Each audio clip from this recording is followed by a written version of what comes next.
Primera de Reyes capítulo 18 versículo 30. Primera de Reyes capítulo 18 versículo 30. Dice la palabra de Dios: entonces dijo Elías a todo el pueblo: acercaos a mí. Y todo el pueblo se le acercó. Y él arregló el altar de Jehová que estaba arruinado. Y tomando Elías 12 piedras conforme al número de las tribus de los hijos de Jacob, al cual había sido dada palabra de Jehová diciendo: Israel será tu nombre, edificó con las piedras un altar en el nombre de Jehová. Después hizo una zanja alrededor del altar, en que cupieran 2 medidas de grano. Preparó luego la leña y cortó el buey en pedazos y lo puso sobre la leña. Y dijo, versículo 34: llenad 4 cántaros de agua y derramadla sobre el holocausto y sobre la leña.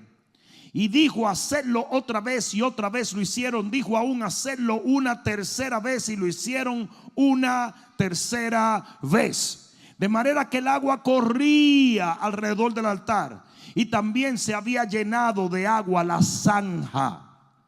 Cuando llegó la hora de ofrecerse el holocausto, se acercó el profeta Elías y dijo: Jehová, Dios de Abraham, de Isaac y de Israel, sea hoy manifiesto que tú eres Dios en Israel y que yo soy tu siervo, y que por mandato tuyo. ¿Por mandato de quién?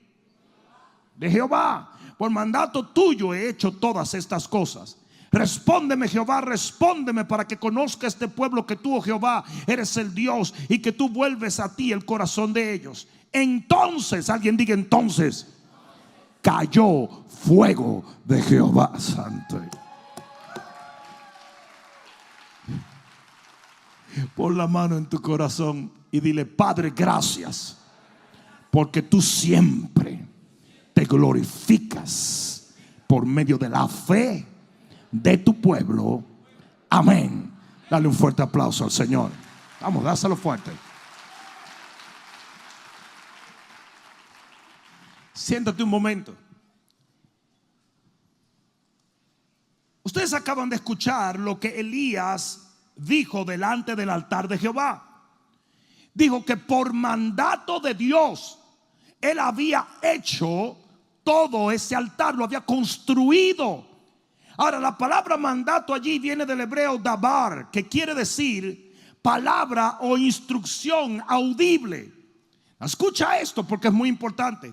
Elías afirma que Dios lo instruyó en todo lo que él hizo.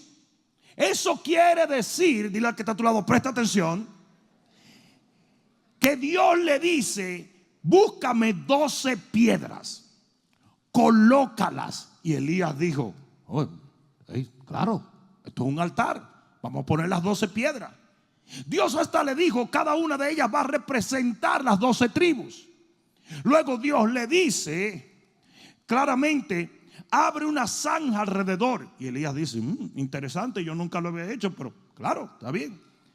Luego le dice: coloca grano alrededor de toda esa zanja. Y él dice: interesante. Luego le dice: busca un sacrificio, busca un buey, córtalo en pedazos y colócalo. Todo esto es un proceso que no es de inmediato, lleva mucho trabajo.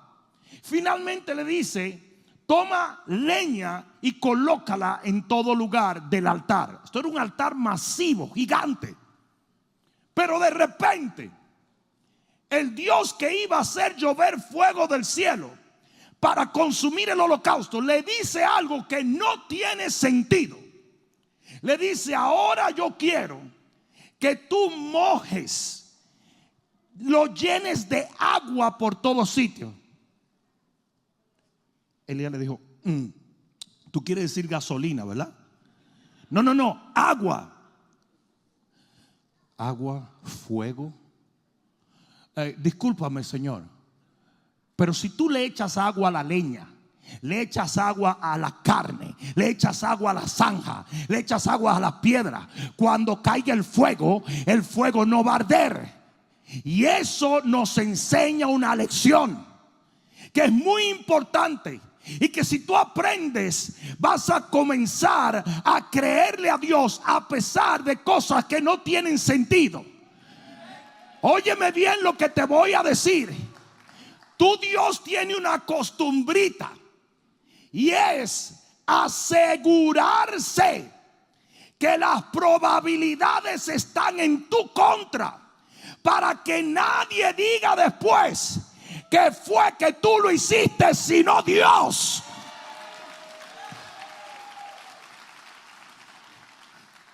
Y Elías obedece al Señor y le echa agua. Y la Biblia dice, dale un codazo al que está a tu lado, la Biblia dice que de repente cayó fuego del cielo, y el fuego que nunca se bebe el agua se la bebió. Quemó los bueyes, quemó la leña, quemó el grano, quemó las piedras. Y cuando el pueblo vio eso, se dio cuenta que fue Jehová. Porque el fuego no traga agua. Pero cuando Dios va a hacer algo en tu vida, Él se tiene que asegurar que tu papá, tu mamá, tu primo, tu hermano no digan eso sucedió porque sucedió. No, papá, eso sucedió porque fue Dios que lo hizo. Él no comparte su gloria con nadie. Él tiene que glorificarse, y para Él glorificarse hay que asegurarse que no fue coincidencia. ¿Alguien está entendiendo eso? ¿Saben cómo yo le titulé a este mensaje? Jehová versus los promedios. Dios tiene que desafiar los promedios. Dios tiene que asegurarse que todo esté en tu contra, para que la gente vea que si Él está a tu favor, usted va a triunfar, y usted se va a levantar, y usted va a ver la gloria de Dios. Él tiene que asegurarse que un hombre como yo no es un hombre con extremos talentos. Él tiene que asegurarse que yo sigo siendo un vaso de barro. Él tiene que asegurarse que no soy un graduado de Harvard y por tanto un gran orador o político. Él tiene que asegurarse que me puedan criticar porque se dan cuenta que no soy lo mejor del mundo. Él tiene que asegurarse que yo tenga defectos. Él tiene que hacer que los Jacob caminen como cojos, pero triunfen como gente poderosa, para que la gente sepa que fue Él y no yo. Fue Él y no.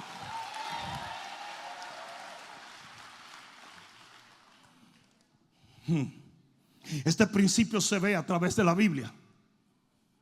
La Biblia dice que Dios quiere a un Moisés para libertar el pueblo. Pero cuando Moisés supo que Dios lo quería para libertarlo, era demasiado inteligente. Demasiado. Había crecido en el palacio de Faraón. Conocía todo lo que se necesitaba para libertar un pueblo. ¿Sabe lo que hizo Dios? Tuvo que nivelar los promedios.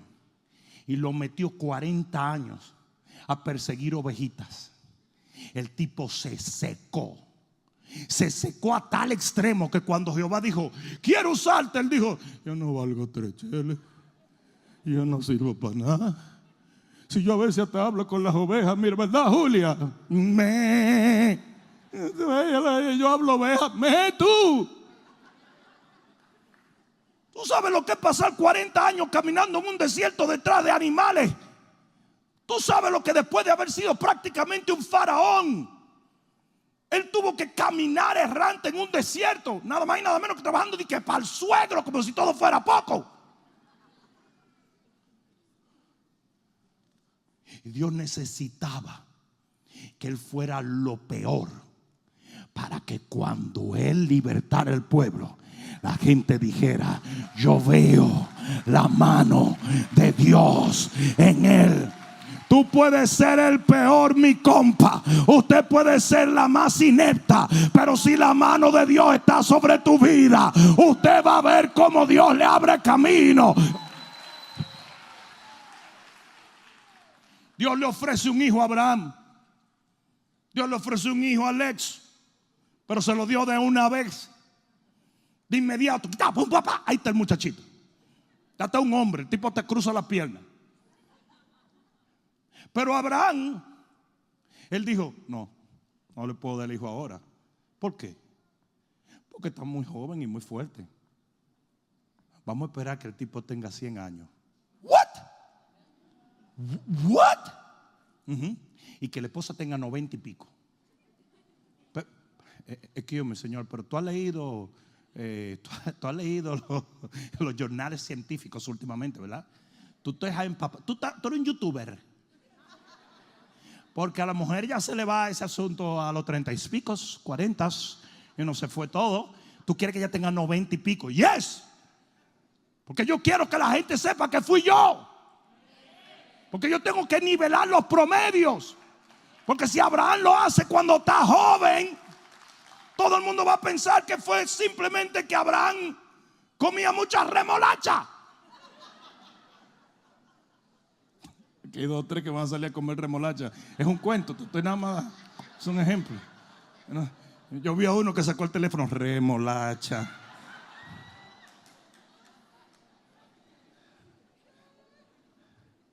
Tuvo que esperar 100 años para que se nivelaran los promedios, para que la ley de probabilidad no lo apoyara. Quiere decir que cada año que pasaba, las probabilidades de que ellos tuvieran un hijo en lo natural iban disminuyendo. ¿Alguien entendió? ¿Y sabe quién hizo eso? Se lo digo, Dios. Dios. Dios es un Dios que cuando quiere hacer un milagro financiero te arruina primero.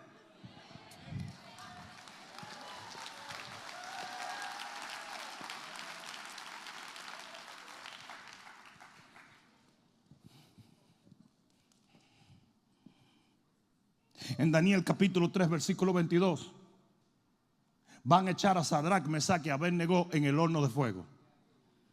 Eso era una costumbre. Pero cuando van a echar a estos 3 tipos, no calentaron el horno como normalmente lo calientan, sino que Dios le pone en la cabeza a estos tipos calentarlo como 25 veces más. ¿Y sabe por qué? Porque Dios quería asegurarse que todo el mundo entendiera que nadie podía sobrevivir ese fuego si él no estaba en medio del fuego. Y el horno lo calientan tanto que los tipos que iban a echarlo a ellos se quemaron y se murieron. ¿Y saben lo que dicen muchos cristianos? La vida mía es más difícil que la vida del tío mío que es brujo. A mí me sale la cosa peor que lo que le sale a Yuya, la doña amiga mía de allí de la esquina. Pero ella no tiene el Dios que tú tienes. Ella no tiene el Dios que tú tienes. Ella no tiene la asignación que tú tienes. Ella no tiene las promesas que tú tienes. Ella no tiene el favor que tú tienes. Ella no tiene la misericordia que tú tienes. Dios y tú hacen la mayoría. Y Dios se va a asegurar que todo el mundo lo sepa. La gente te va a ver y va a decir: veo a Dios en tus hijos. Veo a Dios en tu casa. Veo a Dios en tu economía. Lo veo. Calentaron el horno demasiado. Se mueren los tipos que lo van a entrar. Para que sepa la gente que si desde afuera se estaban muriendo, cuando esos tipos cayeran ahí adentro se iban a chicharrar. Pero ¿sabes lo que le pasó? Nada. Porque lo que mata al impío a ti te eleva.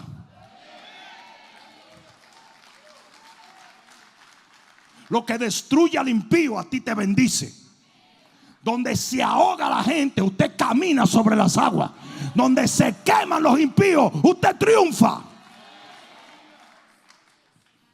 Sansón era un tipo tan heavy, era un tipo tan fuerte, era un tipo tan... un bichán. ¿Saben lo que es un bichán, verdad? Eso se dice en Santo Domingo. Ese tipo es un bichán. Ese tipo es un bichán. Y yo toda la vida diciendo: ¿pero qué es un bichán?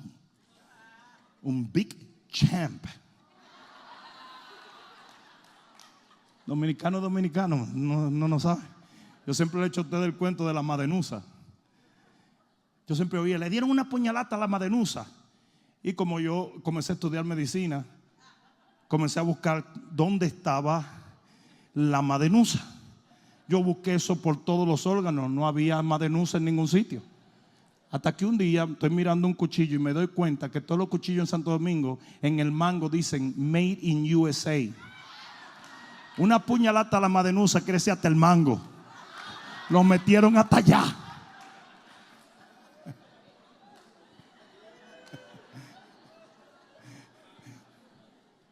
Sansón era tan bravo que la gente comenzó a pensar que era él el que hacía los milagros. ¿Cómo yo lo sé? Porque Dalila no le dijo: ¿por qué Dios te da esa fuerza?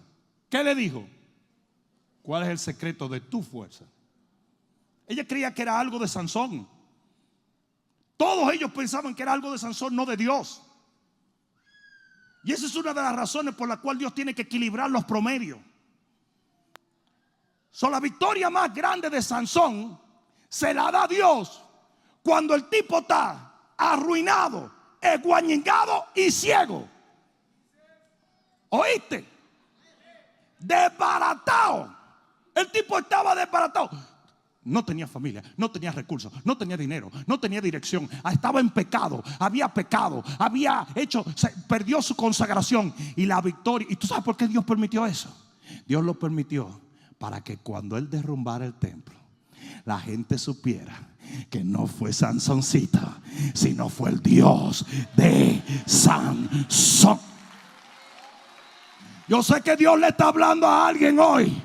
Tú te estás quejando de que no tienes mucho, pero deberías tener menos para que sea Dios el que se glorifique en tu vida. Con lo poquito o con nada, Dios te va a levantar. ¿Has visto cuando tú oras y en vez de mejorarse la cosa se pone peor? ¿Tú sabes quién hace eso? Dios. A veces Dios espera a que te digan ya no hay esperanza.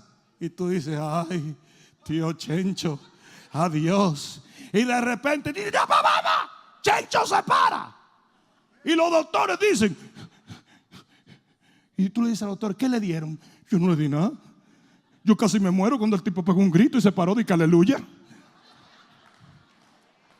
Me estaba diciendo Ramón que cuando ya no daban nada por él, ahí lo levanta Dios. Y es increíble que a veces oramos: Señor, ayuda, pero Señor.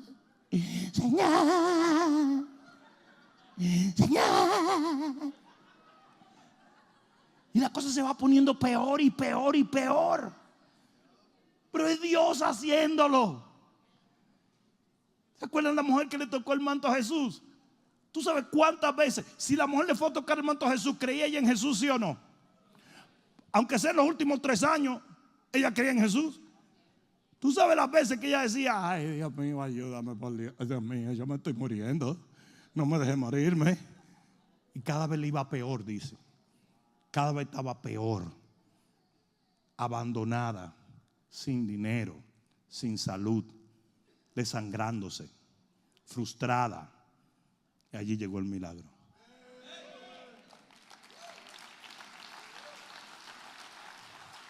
Allí llegó el milagro. Porque muchas veces Dios tiene que balancear los promedios. Él tiene que asegurarse que las probabilidades nunca van a hablar a favor de algo espontáneo. ¿Me estás escuchando?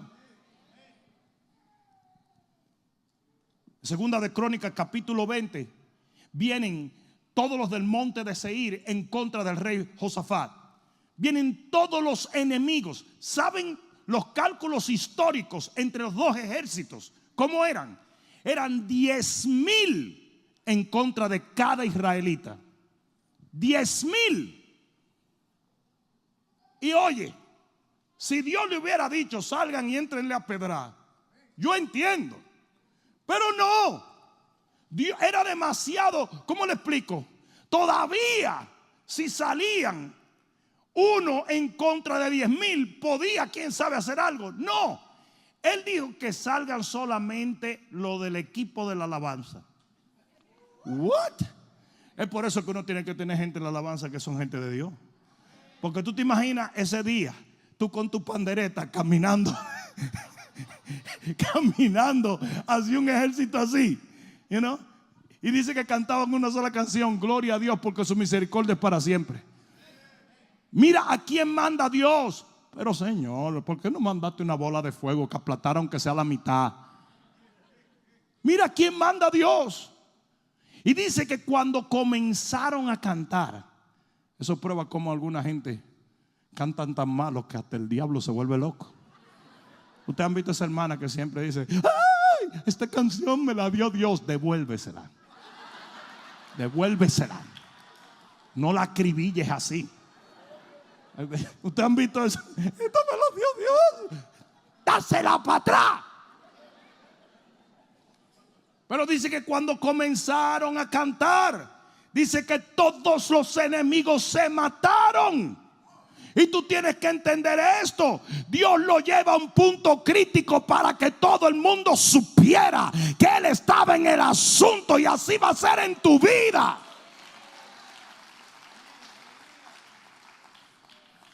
¿Y qué de Gedeón? En el libro de Jueces capítulo 7, libro de Jueces capítulo 7, mira lo que dice la Biblia. Libro de Jueces capítulo 7. ¿Estás allí? Aquí vamos. Levantándose pues de mañana Jeroboam, el cual es Gedeón, y todo el pueblo que estaba con él, acamparon junto a la fuente de Arot, y tenía el campamento de los madianitas al norte, más allá del collado de More, en el valle. Y Jehová le dijo a Gedeón, oigan bien, ubíquense. Gedeón está preparándose para una guerra con una multitud. Y mira lo que Dios le dice. Jehová le dijo a Gedeón, el pueblo que está contigo es mucho para que yo entregue a los madianitas en tu mano. Y no es mejor que sobre para que falte. ¿Cómo? Que es mucho. Ya de por sí era mucho menos que los madianitas. Estamos hablando que eran un puñado de gente comparado a los madianitas. Y Dios le está diciendo, es mucho. Y Gedeón le dijo, Señor, calcula bien, ponte los lentes, cuéntalo, please. A veces Dios te dice cosas a ti que tú dices, pero ¿cómo va a ser? Le dice mucho. Pero mira por qué le dice que es mucho. Atiende. Aquí está todo el principio que te estoy hablando. No sea que se alabe Israel contra mí diciendo, mi mano me ha salvado.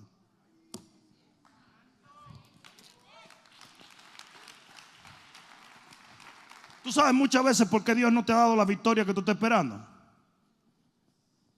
Porque tú estás demasiado lleno de ti mismo. You're full of yourself.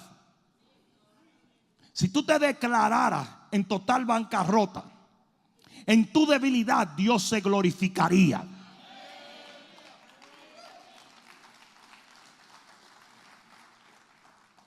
Si tú te pasaras sentencia a ti mismo y dijeras, no puedo, el Señor dice, ok, pues yo puedo. Yo recuerdo una vez que fuimos, y esto lo he hablado otras veces, pero fuimos al supermercado y Rudito, que era cabezón, quiso salir del carro con 2 galones de leche, con la cabeza que ese tipo tenía, y los 2 galones de leche. No podía caminar, el tipo estaba balanceándose así. Y yo veo que el tipo da para adelante, da para atrás, y está frustrado, se le rebalan los galones, pues estaba mojado, pero chiquitito. Y le digo, déjame ayudarte. ¡No! ¡No!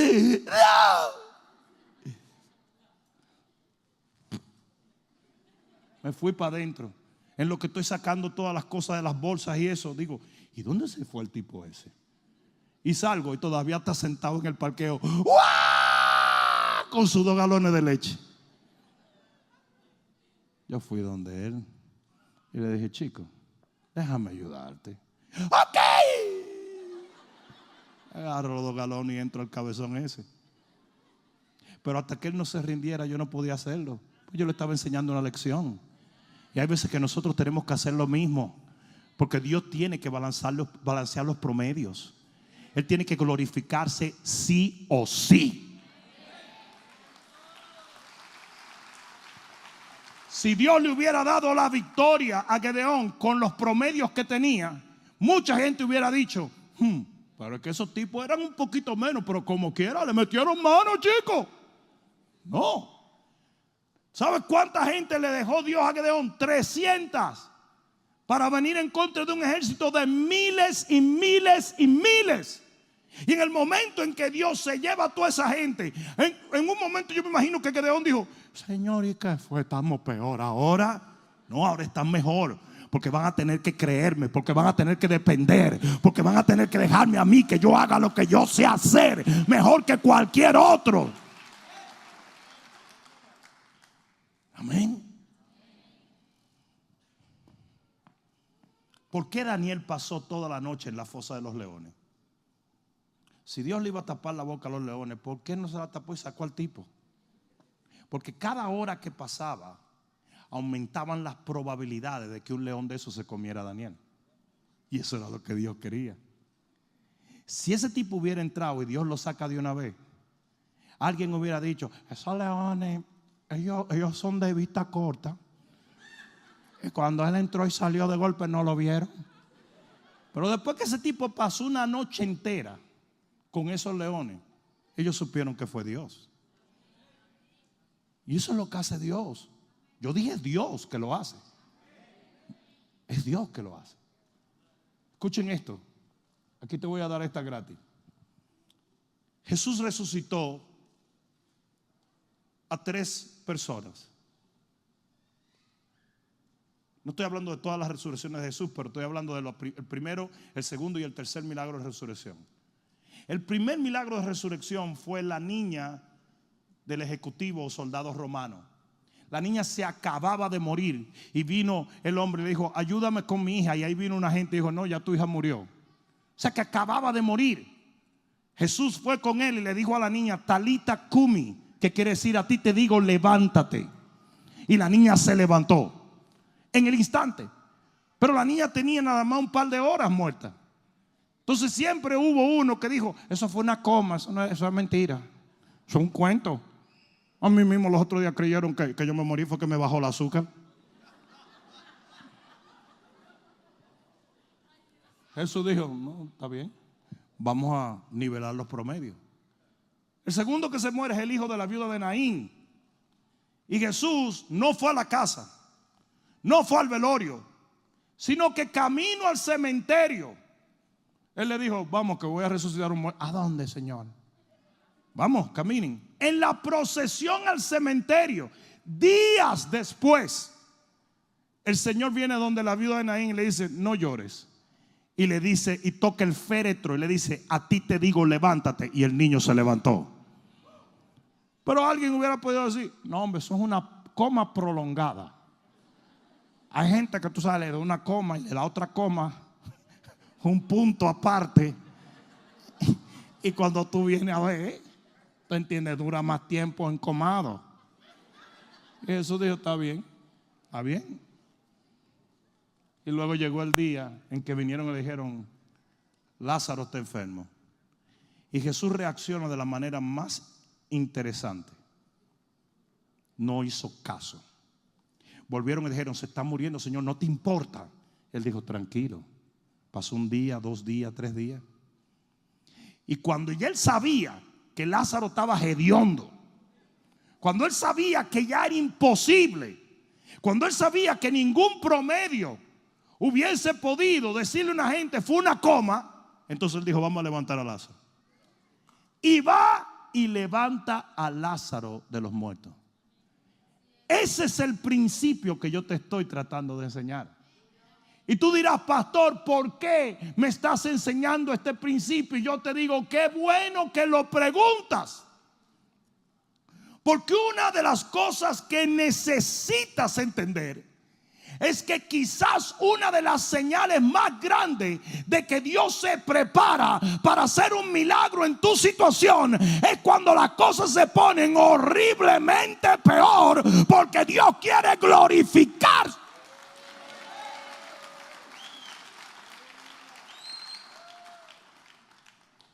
Si Dios hubiera ido al hospital donde estaba Lázaro y lo sana, no hubiese sido tan notorio el milagro a como que lo hayan enterrado 3 días en una tumba. No sé si alguien me está entendiendo. Tú vas a orar por muchas cosas y se van a poner peor. Y tú no puedes asustarte, no te puedes friquear, no puedes volverte loco, porque quizás es una de las señales más poderosas que existen Dios está asegurando de que el día que Él lo haga en tu vida, se sepa que fue Él y no tú. Los más grandes milagros de provisión en la Biblia vinieron en los momentos de escasez más grandes. Era cuando no había nada que el Señor hizo algo. Y así mismo en la vida de nosotros. Hay veces que tú quieres, anhelas, oras y pides algo y no funciona. Y tú tienes que dejar que se ponga color de hormiga brava. Para que Dios entonces lo haga. Y si no lo hace, pues te vas con el Señor y punto.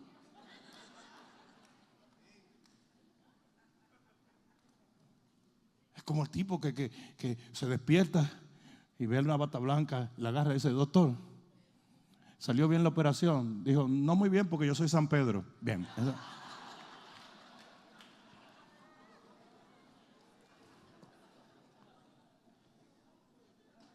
No te asustes, no te amedrentes, no te desesperes.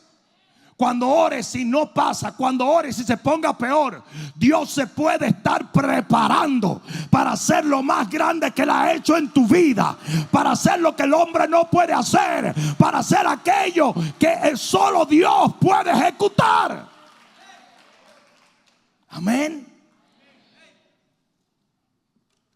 Uno de los milagros más grandes que Dios hizo en mi vida, y les voy a decir por qué lo considero grande, porque fue de los primeros que yo vi. Milagros creativos. Yo estaba en el aeropuerto de Miami, iba a recoger un pastor, no lo encontraba, íbamos a predicar, él llegaba en el aeropuerto, no sabía qué hacer. Agarré un teléfono público, ya saben que es de mucho tiempo, ¿verdad?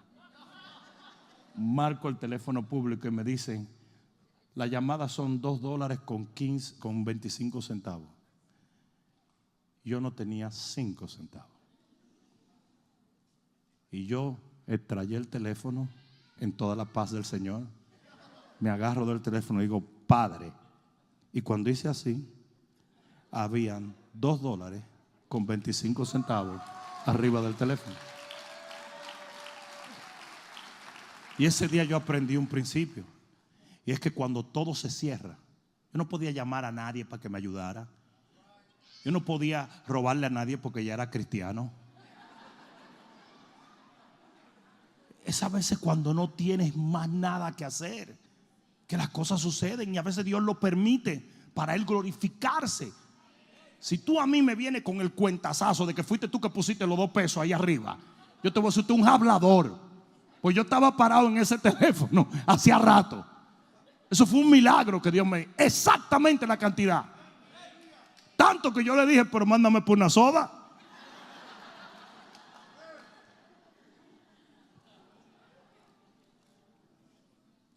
No puedes asustarte.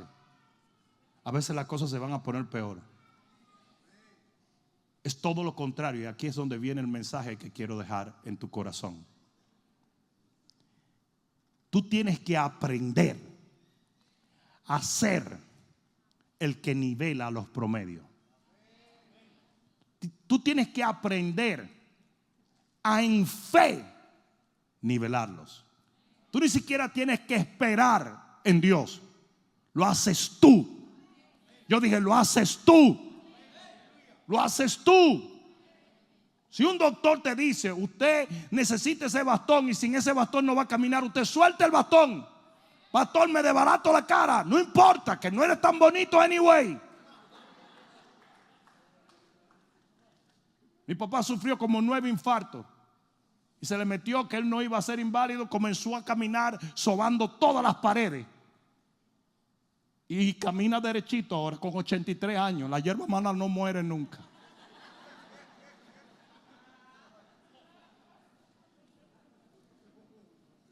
Porque usted tiene que aprender a nivelar los promedios. Eso es lo que la fe hace. En Primera de Samuel capítulo 17, voy a terminar, pero mira, en Primera de Samuel capítulo, ¿alguien aprendió algo hoy? Primera de Samuel capítulo 17, mira lo que dice la palabra de Dios. En Primera de Samuel 17, 38, mira lo que dice la palabra. Aquí va. Dice: Y Saúl vistió a David con sus ropas y puso sobre su cabeza un casco de bronce y le armó de coraza, y ciñó David su espada sobre sus vestidos y probó a andar, porque nunca lo había hecho. Había hecho la prueba. Y dijo David a Saúl: yo no puedo andar con esto, porque nunca lo practiqué. Y David echó de sí aquellas cosas. Desde lo natural, David tenía más probabilidad de que Goliat no le arrancara la cabeza con una armadura, un casco, una espada y una ametralladora. Pero ¿qué hace David? David mismo escoge nivelar los promedios y dice: ¿sabe lo que voy a hacer? Voy a tirar esto para que si vivo sea por Dios, si triunfo sea por Dios, si derrumbo al gigante fue Dios y no yo. Y cuando Dios vio eso, dijo: por esa piedrecita le vas a arrancar la cabeza al gigante. Él aprendió a hacer eso. Él aprendió a nivelar los promedios. No uses nada del hombre esperando que vas a mover a Dios. Usted crea en Dios exclusivamente. O sea, la cantidad de gente que me dice: pastor, póngase casco, usted métase en lo suyo y no se meta conmigo. Si yo tengo la fe de que no tengo que andar con casco, o sea, yo tengo fe para vivir y fe para morir. ¿Sabían? Sí, porque mucha gente tiene fe para vivir, pero no para morir. Hay muchos cristianos que están más apegados a la vida como si esta fuera la vida eterna. Yo tengo fe para vivir y fe para morir. Yo tengo fe para producir vida y fe para decirle goodbye a todo el mundo el día que me toque. Y a todos los babosos semáforos se para alguien: pastor, póngase casco. Y usted, doña, métase en otra cosa. Y los babosos de las redes sociales: usted es un hombre de Dios, violando las leyes, no se pone casco. Aquí no es ley. 667 más que bestia. Quieren andar corrigiendo a todo el mundo como que ellos saben más de la cuenta. Ahora mismo hay 2 o 3 diciendo: estoy ofendido. ¿Qué me importa a mí? Métase en lo suyo. Ese mismo le hubiera dicho a David: póngase el casco, que nadie va a derrumbar gigantes sin un casco de motor. Caramba, y ciérrese eso que le puede dar sereno y le puede dar gripe también. Y no le hable de cerca a Goliat, que se le pega el COVID. La cantidad de cristianos promoviendo COVID, COVID, COVID. Una galleta ahí. ¿Qué COVID ni COVID? Tanto COVID, mojiganga, porquería. Disfrazan de sentido común la falta de fe. No estoy diciendo que no tomes precauciones. No lo estoy diciendo bajo ningún concepto. Pero que te pongas te vuelva un maniático. ¿Qué tú haces? ¿Va a andar en una pelota de playa? ¿Va a andar en una burbuja? Porque después del COVID-19 viene el 21. La cantidad de cosas que toda la vida han andado por ahí. ¿Cuál es el show? ¿Cuál es el show? Yo no te digo, no vivas con la fe de otro, vive con tu fe. Pero tampoco te metas con la fe de otro. A cada rato: ¿usted se puso la vacuna del flu? No, porque a mí no me da flu. Y si le da, pues me dio. ¿Cuál es el show?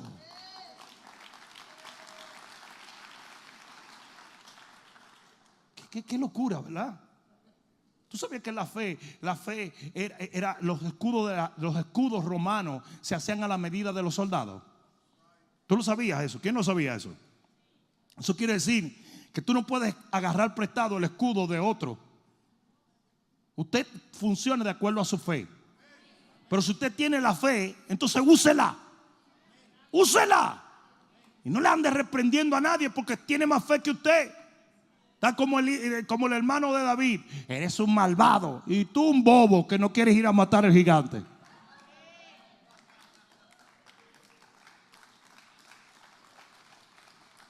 Le encanta hoy a la gente en la iglesia, le encanta hablar tontería. Mira ese tipo tiene dinero, eso es del diablo. ¿Y por qué tú vas a trabajar todos los días si tú crees que el dinero es del diablo? Mándamelo a mí. Mándamelo. La única diferencia que hay entre tú y yo es que tú tienes una fe hasta aquí, yo la tengo aquí. Y eso es todo. Eso es todo en esa área. No es que yo soy mejor que tú tampoco, pero será de acuerdo a como tú crees. Hay gente que tiene tanta fe que es capaz de que Dios sople y vengan codornices. Hay otro con que venga la codornices no se la come porque dicen, cuidado si eso no es de Dios. Eso son orgánicas, Moisés, esas codornices. Sobrino mío come comida orgánica. Gallina no fornicaria. Are you kidding? ¿Quién me va a decir a mí que sabía que esa gallina no andaba con 2 gallos? Entonces, el mismo pollo que te venden aquí por 5 pesos, te lo venden aquí por 20. Di que porque la gallina no adulteró jamás. Eso es un cuento. Y tú ves que los pollos de allí están frisados. Los de este lado están de que así. Are you kidding? Ya voy a terminar. En Génesis 14:23, si alguien me ayuda se lo agradezco. Génesis 14:23. Mira lo que dice la palabra. Esto te va a traumar un poco. Mira, dice, vamos a leer desde el 21. Entonces el rey de Sodoma le dijo a Abraham, dame las personas y toma para ti los bienes. El rey de Sodoma le dice a Abraham, toma tú estos cuartos, compadre. ¿Entendieron? Eso fue en dominicano, pero entendieron, ¿verdad? Agarra tú el billete de una invasión que hicieron. No estamos hablando de 25 pesos. No estamos hablando de una tarjeta de Macy's. Estamos hablando de riquezas. Y el rey de Sodoma le dice, tómalas para ti. Y respondió Abraham al rey de Sodoma, he alzado mi mano a Jehová Dios Altísimo, creador de los cielos y de la tierra, que desde un hilo hasta una correa de calzado nada tomaré, todo lo que es tuyo, para que no digas yo enriquecí a Abraham. Abraham en ese momento estaba nivelando los promedios. Le dijo, no me des dinero para que después tú no digas que tú fuiste que me bendijiste. Yo me quiero quedar sin nada para que sea Dios el que se glorifique. Cuando la gente me vea prosperar, se va a dar cuenta que fue Jehová y no mis conexiones. Alguien va a tener que decir amén aquí. Es más, ponte de pie y dale un grito de gloria al Rey.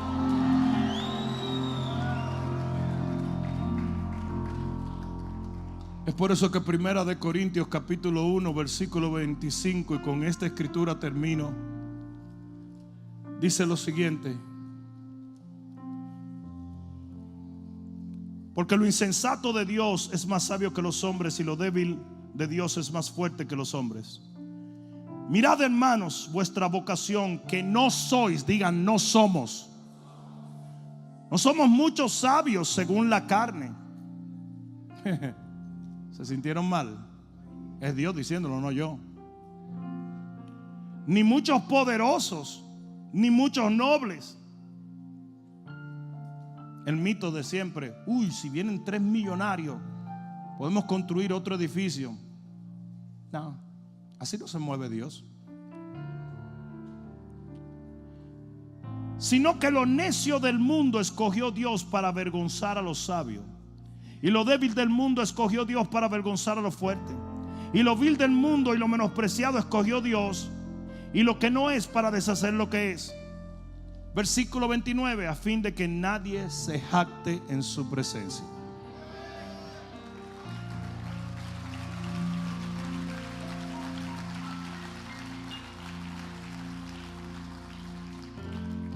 Ustedes se creen que Dios tiene buenas relaciones con la gente. O sea, Dios conoce mucha gente rica, ¿verdad?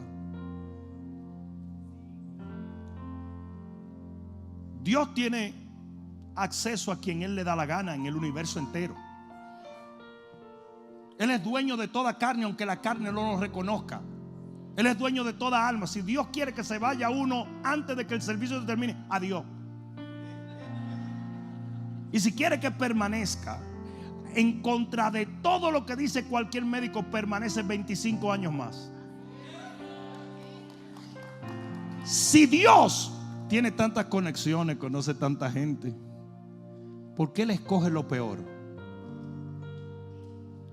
¿Por qué Él escoge lo que no es sabio para llevarlo a ser más sabio que los sabios?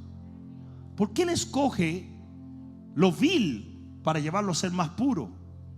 ¿Por qué? Porque Él nivela los promedios, para que la gente mire y diga: entonces, ¿cómo es? Que tú tienes solamente un primer grado de educación y eres millonario. Que tú eres gago y eres predicador. Sí, yo soy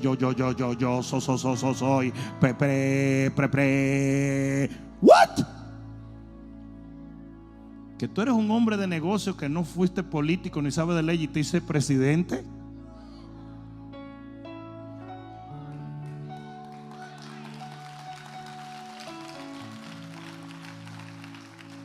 Que tú eres un pastor que estudió 4 años de medicina y no sabes nada de medicina, pero ora por los enfermos y se sanan.